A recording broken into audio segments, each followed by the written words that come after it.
Tinc una capsa amb llengua i dents de mecanisme que no entenc. Estic dotat per ser insolent, tinc una boca impertinent. Marc Parrot és músic, compositor i productor. Va saltar a la fama amb el personatge del Xaval de la Peca i les versions de clàssics espanyols dels anys 60. Aquella etapa queda lluny i ja fa uns anys que es dedica a crear la seva pròpia música en català. Ara presenta Avions, un DVD basat en el directe del seu darrer disc, Interferències. A la boca mi cap un camió amb una tona i mitja de raons. Finalment ens ha quedat un disc en directe que està bastant bé, tot i que no era la intenció fer el disc sinó el DVD. I una miqueta ha acabat sent un recull, no, dels últims 4 discos, dels últims anys de la feina que estic fent, no? Tant en la creació, en la producció musical, no? com amb l'espectacle aquest, no? Es diu Avions perquè hi ha la cançó Avions, que la vaig composar especialment perquè estigués en aquest disc i que a més el que explica és el que per mi són els avions, no?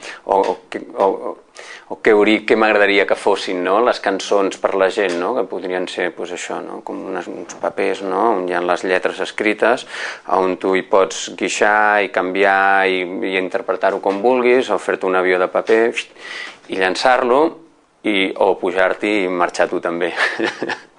De fet, des del principi jo sabia que algun dia faria un disc en català per les circumstàncies de com funcionava el negoci musical en aquella època i de les meves pròpies ambicions, doncs vaig començar fent discos en castellà, sobretot perquè amb Regreso a les Mines érem 3 que escrivíem, un de nosaltres escrivia en castellà i era el millor de tots 3. Llavors els altres ens vam adaptar una miqueta a escriure en castellà. Vam fitxar per una multinacional i a partir d'allà doncs, vaig estar des del 88 o 89 fins al 2003 o el 2004.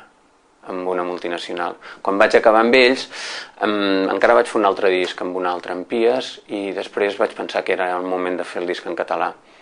No sé, també em va venir en un moment que tenia ganes primer d'experimentar amb la meva llengua mare, no? Que quan entenc que un sent que una llengua és la seva llengua mare és perquè hi ha una connexió més directa, no? Amb tota la part emotiva i sentimental, tots els sentiments, no? Les emocions troben més ràpidament les paraules, no? O l'expressió, no? I volia provar-ho. De les emocions i dels sentiments i de les idees que d'aquí se'n deriven.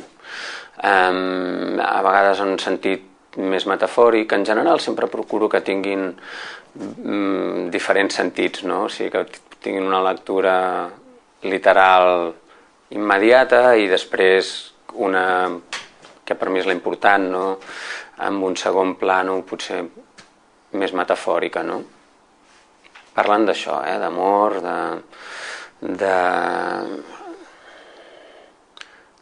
de mi mateix també, de contradiccions. De fet, sempre ho porto un terreny molt personal, no?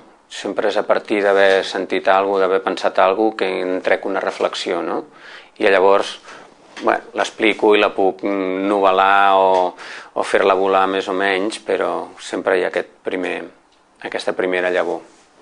De fet, arrel d'una proposta que em van fer, ostres, tu podries fer unes versions de coples, i em va fer gràcia i les vaig fer 3. I a partir d'aleshores doncs, vaig començar a incorporar-les al mig dels meus concerts. Això era l'any 95.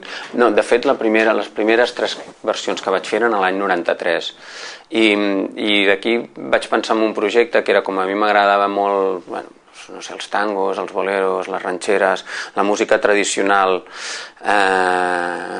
en general, no només sud-americana, també m'agradava, la cançó centreeuropea.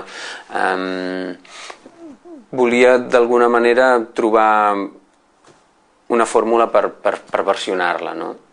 I al final, doncs, va acabar sent una altra cosa i per les circumstàncies i com va venir vaig acabar creant un personatge peculiar i em vaig acabar centrant només en principi amb la copla i clar, després em vaig obrir una miqueta més cap a tot el repertori aquest ranci, però va acabar sent una cosa lúdica. La idea jo crec que originalment ve del documental Young at Heart, en el que durant 2 hores doncs, es veu una coral d'avis com van a fer concerts i els hi fan un seguiment, no?, d'una coral ja muntada. A mi el que em van proposar és, tu et veus en cor de muntar una coral d'avis i farem un seguiment documental de tot el que va passant i aconseguir en 3 mesos o 4, a veure, deixa'm pensar, en 4 mesos ha estat, uau, en 4 mesos fer un concert i jo vaig dir que sí. Hi ha hagut tota una part doncs, de conèixer a molta gent, no?, que ha sigut molt intens, molt enriquidor i bueno, molt especial per com s'ha viscut, no?, d'intens, no?, i tot el que hem compartit, no?